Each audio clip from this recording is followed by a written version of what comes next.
Hello friends అని చెప్పేసి కొంతమంది మన తెలుగునాట వార్తలు చెప్తా ఉంటారే, అవి యాడ్ నుంచి తీసుకొస్తారనుకుంటున్నారు. ఇదిగో ఇలాంటి పత్రికల నుంచి తీసుకొస్తారు.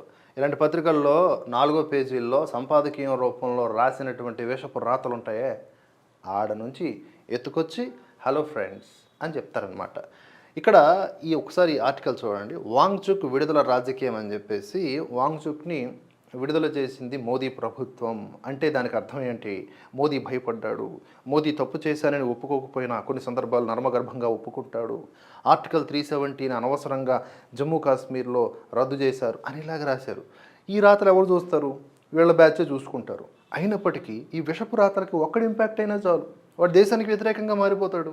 ఇది నేను అనట్లేదు, చాలామంది పెద్ద పెద్ద మహానుభావులు అంటున్నారు. ఒకసారి రైట్ బిట్వీన్ ద లైన్స్ లాగా ఈ స్టోరీని చూద్దాం. చూడండి. విశాలాంధ్ర సౌజన్యంతో మోదీ ప్రభుత్వం కొన్నిసార్లు తన తప్పులను తానే అన్యాపదేశంగా ఒప్పుకుంటుంది, కానీ తప్పు చేశామని మాత్రం ససేమిరా అనదు.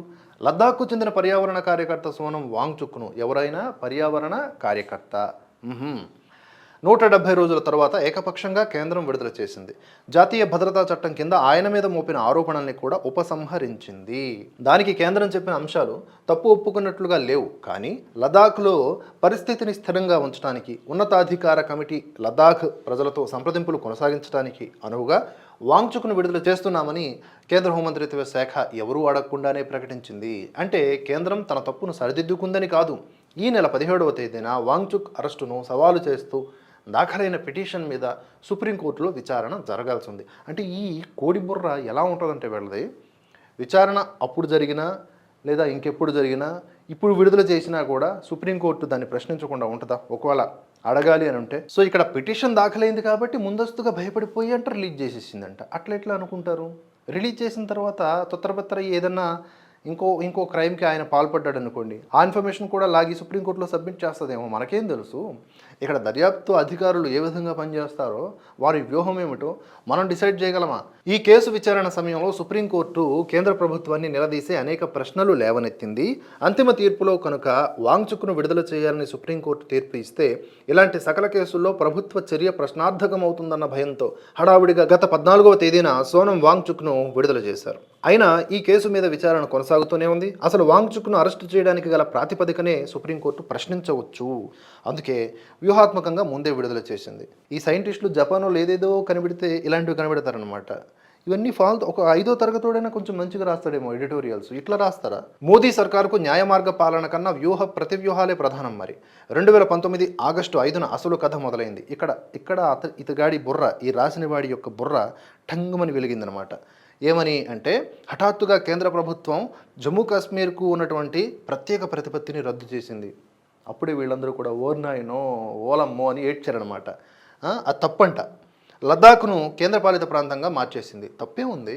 అక్కడ ఉన్నటువంటి సున్నితమైన పరిస్థితుల దృష్ట్యా రాష్ట్రంలో ఉన్నటువంటి వ్యక్తులకు అధికారాన్ని ఇస్తారా? కేంద్రము దాన్ని మానిటరింగ్ చేస్తుందా? నిజంగా బాధ్యతగా ఆలోచిస్తే కేంద్రం మానిటర్ చేయడమే కరెక్ట్ కదా సున్నితమైన ప్రాంతాలని. ఇదంతా కశ్మీర్కు ప్రత్యేక ప్రతిపత్తి కల్పించే 370వ అధికరణాన్ని రాజ్యాంగం నుంచి నామరూపాలు లేకుండా తొలగించడానికే. ఎందుకు బాధపడుతున్నావు నువ్వు? నాకు అర్థం కావట్లే. ఏం రాసినావు నువ్వేడా? 370వ అధికరణాన్ని రాజ్యాంగం నుంచి నామరూపాలు లేకుండా తొలగించడానికే బీజేపీ ఎత్తుగడ వేసిందంట. ఎవరి కోసం వేసింది? ఈ ఎత్తుగడ వేయడం వల్ల బీజేపీకి కానీ లేదా నరేంద్ర మోదీకి కానీ వేల కోట్ల రూపాయల ఆస్తులు ఏమైనా వచ్చి చేపడ్డాయా? లేకపోతే మీరు అన్నట్లుగా మీ పాయింట్ ఆఫ్ వ్యూలోనే చూసుకుంటే 370వ అధికరణాన్ని రద్దు చేయడం వల్ల అదానీ ఆస్తులు పెరిగాయా, అంబానీ ఆస్తులు పెరిగిపోయాయా? ఏంటి అసలు అర్థం కావట్లే.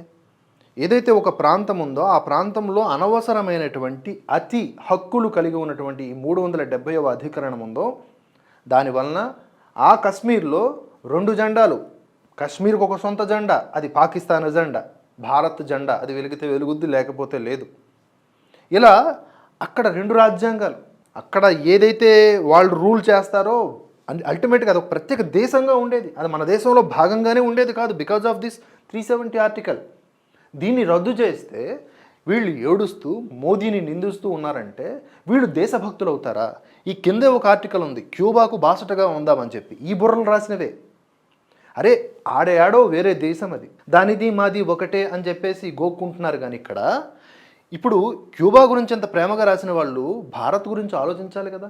వీళ్ళ యొక్క ద్వంద్వ వైఖరిని మనం చూపించడానికి ఈ విశాలాంధ్ర పత్రికలో ఉన్నటువంటి ఈ 2 ఆర్టికల్స్ అద్దం పట్టట్లా. ఆర్టికల్ 370 రద్దుని క్వశ్చన్ చేస్తూ అది ఏదో పెద్ద పాపంలాగా మోదీని దుయ్యబడుతున్నటువంటి వీళ్ళ రాతలు క్యూబాకు బాసటగా నిలుద్దామని రాశారు. ఎంత దారుణమైన హిపోక్రసీ చూడండి. అంటే వీళ్ళ భావజాలం ఏంటో అర్థం కాదు. ఇక్కడ పుట్టి ఈ దేశం గురించి పాజిటివ్గా ఆలోచించండి రా అంటే లేదు మేము ప్రోగ్రెసివ్ థింకర్స్ అంటారంట. All India progressive forum, all India progressive, India తప్ప అన్ని దేశాల గురించి ప్రోగ్రెసివ్గా ఆలోచిస్తామని అర్థమా? నాకు తెలవాలి కదా. మీరు పోనీ ఓపెన్ డిబేట్లకు ఎప్పుడైనా వస్తారా అంటే రారు, వచ్చినా అడ్డదిడ్డంగా మాట్లాడతారు. మూర్ఖులతో ఏమేమేమి వాదిస్తాం, నిజంగా అదొకటి లెక్క.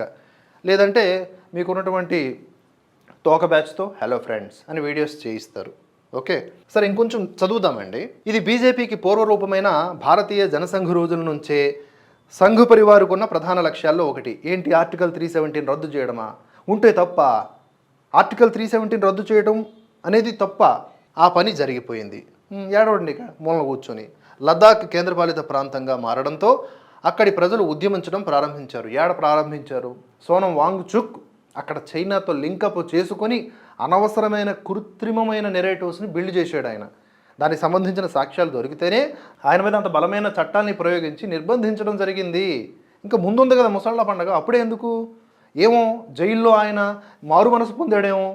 నేను అక్కడెక్కడో ఎవరి గురించో ఆలోచించాను, ఎన్నాళ్ళు ఎవడో ఇచ్చిన దానికి లోబడిపోయాను, ఇక నేను మీకు సపోర్ట్ చేస్తాను, నేను మన భారతదేశం కోసం ఆలోచిస్తాను, నేను ఇంక ఈ జీవితం గడపలేను ఈ జైల్లో అని చెప్పి మారు మనసు పొందాడేమో. మనకేం తెలుసు దర్యాప్తు అధికారులు ఏం చేశారో, ఆయన ఏం చేశాడో. సోనం వాంగ్చుక్ ఈయనకు ఫోన్ చేసి చెప్పినట్లుగా రాశాడు ఈయన. తమకు ప్రత్యేక రాష్ట్రం కావాలని, దానిని రాజ్యాంగంలోని 6వ షెడ్యూల్లో చేర్చాలని ఆందోళన చేయడం మొదలుపెట్టారు. ఇంకా ప్రతి ఒక్క రాష్ట్రము 6వ షెడ్యూల్లో చేర్చేసుకొని ప్రత్యేక హక్కులు సంపాదిస్తే ఒక్కొక్క రాష్ట్రం ఒక్కొక్క దేశం అవుతుంది. మరి అప్పుడు ఏం చేస్తారు? మీరు క్యూబాకి వెళ్ళిపోతారేమో. మేము భారతదేశంలో ఉండాలి కదయ్యా. మాకు దేశంలో ఉన్న అన్ని రాష్ట్రాలు అభివృద్ధి చెందాలి. సున్నితమైన రాష్ట్రాలని ఎక్కువగా ఫోకస్ చేసి అవసరమైతే కేంద్ర ప్రభుత్వం అక్కడ రాష్ట్రపతి పాలన కూడా విధించాల్సినటువంటి అవసరం ఉంటుంది. మాకు ఒక ఆలోచన ఉంది, దేశం మొత్తాన్ని చూసేటటువంటి ఆలోచన. మీది ప్రపంచం మొత్తాన్ని చూసే ఆలోచన, అందులో భారతదేశం ఉండదు. సరే అక్కడ పక్కన పెడితే, కశ్మీర్ స్వయం ప్రతిపత్తిని రద్దు చేసినప్పుడు లద్దాఖ్ ప్రాంత ప్రజలకు ఇచ్చిన ఒక్క హామీ అయినా నెరవేరనే లేదు. సహజంగానే అక్కడి ప్రజల్లో అసంతృప్తి నానాటికి పెరిగిపోయిందంట. ఈ ఉద్యమానికి సోనం వాంగ్చుక్ మద్దతు ఇచ్చారు. లేదు, సోనం వాంగ్చుక్కే ఈ కృత్రిమైనటువంటి ఉద్యమాన్ని తయారు చేశాడు. ఇది జాతీయ భద్రతకు ముప్పు అని కేంద్ర ప్రభుత్వం నిర్ణయించేలే, అది నిజం కాబట్టి ఆ దిశగా ఆలోచించింది. వాంగ్చుక్ మీద జాతీయ భద్రతా చట్టం కింద కేసు నమోదు చేసి ఆయన్ను రాజస్థాన్లోని జోధ్పూర్ జైలుకు తరలించారు. అప్పటి నుంచి వాంగ్చుక్ భార్య గీతాంజలి జే అంగ్మో న్యాయ పోరాటం కొనసాగిస్తూనే ఉన్నారు. సుప్రీంకోర్టులో తమకు చొక్కెదురు కాకుండా చూడడానికి కేంద్ర హోంమంత్రిత్వ శాఖ వాంగ్చుక్ను విడుదల చేసింది. సుప్రీంకోర్టు కనుక వాంగ్చుక్ను విడుదల చేయమని తీర్పు చెప్పేదాకా ఆగి ఉంటే ఇలాంటి అక్రమ అరెస్టుల బండారం అంతా బయటపడేది. వాంగ్చుక్ విడుదల ఓ పూర్వోదంతం అయి ఉండేది. ఇది కేంద్ర ప్రభుత్వాన్ని ఇరకాటంలో పెట్టే వ్యవహారం. 370 అధికరణాన్ని రద్దు చేసినప్పుడు ఫరూక్ అబ్దుల్లా, ఒమర్ అబ్దుల్లాతో సహా ప్రతిపక్ష నాయకులందరి మీద ఇదే జాతీయ భద్రతా చట్టాన్ని ప్రయోగించారు. అంటే వీళ్ళ ఉద్దేశం ఏమిటి? వాళ్ళందరికీ కూడా మరి ఇంకా రెడ్ కార్పెట్ వేసి రండి 370 అధికరణాన్ని మేము రద్దు చేస్తున్నాం, వచ్చి మాతో చేతులు కలపండి అంటే వాళ్ళు వస్తారా? వాళ్ళు లోపల ఉంటేనే బయట మనం అనుకున్న పనులు చేయగలం. నెక్స్ట్, వారిని లాంఛనంగా అరెస్టు చేయకపోయినప్పటికీ గట్టి పహారా కింద గృహ నిర్బంధంలో ఉంచారు. కొందరిని అరెస్టు చేసి జైళ్లలో తోసేశారు. అయ్యయ్యో. వాంగ్చుక్ మీద మోపిన ఆరోపణల ప్రకారం ఆయనకు పడే శిక్షలో సగం రోజులు జైల్లో గడిపారు కనుక విడుదల చేస్తున్నామని హోంమంత్రిత్వ శాఖ చెప్పింది. ఇలాంటి కేసులన్నింటికీ ఈ సూత్రమే వర్తిస్తే అనేక మందిని విడుదల చేయవలసి వస్తుంది. లద్దాఖ్లో శాంతియుత పరిస్థితులు ఏర్పడ్డట్లు చేయడానికి, సముచిత వాతావరణంలో అక్కడి ప్రజలతో సంప్రదింపులు జరగడానికి అనువైన వాతావరణం ఏర్పాటు చేయడానికి వాంగ్చుక్ విడుదల చేశామని ఇప్పుడు కేంద్రం నమ్మబలుకుతోంది. నమ్మొద్దు, నమ్మబలుకుతుంది అని అనుకుంటే నమ్మొద్దు. ఎవరు నమ్మన్నాడు? ఇందులో లేస మాత్రమైన నిజం లేదు. వాంగ్చుక్ జైల్లో ఉంటే శాంతియుత పరిస్థితులు ఉండవనే కదా ఈ వాదనల అంతరార్థం. మరి ఈ 170 రోజులు ఏం అల్లర్లు జరిగాయి అక్కడ వాంగ్చుక్ జైల్లో ఉండటం వల్ల? వీళ్ళ మాటలు వీళ్ళకే కాంట్రడిక్షను. అలాంటప్పుడు వాంగ్చుక్ను నిర్బంధంలో ఉంచడమే లద్దాఖ్ను అశాంతి కొనసాగించడానికి కారణమన్న వాస్తవాన్ని అంగీకరించే సాహసం హోంమంత్రిత్వ శాఖకు ఉందా? ఈ ఆర్టికల్స్ రాస్తారయ్యా, నిజంగా ఇవి చదవడానికే ఇంత ఇబ్బందిగా ఉంటే వీళ్ళు ఏ మైండ్ సెట్తో రాస్తారో నాకు ఇప్పటికీ అర్థం కాదు. జాతీయ భద్రతా చట్టం అని రాశాడు ఆయన. మొత్తానికి ఆర్టికల్ 370 అన్నాడు. ఆ తర్వాత ఫరూక్ అబ్దుల్లా కింద చూసుకుంటే క్యూబాకి బాసటగా ఉందాం అని చెప్తూ ఉన్నాడు. క్యూబాలో చాలా సమస్యలు ఉన్నాయి, అమెరికా దారుణంగా దాన్ని దంచి కుట్టేస్తుంది అని చెప్పేసి పెద్ద మనసు చేసుకోండి, క్యూబాకి అండగా ఉందాం. మరి ఇండియాకు అండగా ఉండడానికి ఏం చేస్తారు మీరు? అది ఆలోచించండి. భారత్ని కాపాడుకోవాలి. భారత్ని ఉగ్రవాదుల నుంచి, డ్రగ్స్ మాఫియా నుంచి, అక్రమార్కుల నుంచి కాపాడుకోవాలి, ఆ దిశగా ఆలోచించాలి. కానీ ఎంతసేపు ఇలాంటి ధోరణితో ఉన్నటువంటి రాతలు రాస్తూ ఉంటారు. వీళ్ళనే ప్రోగ్రెసివ్ థింకర్స్ అని అంటారు. వీళ్ళు రాసినవే హలో ఫ్రెండ్స్ అని చెప్పేసి వాళ్ళు వీడియోలు చేస్తూ ఉంటారు. ఎవరు వాళ్ళు? కామెంట్స్ చేసి చెప్పండి.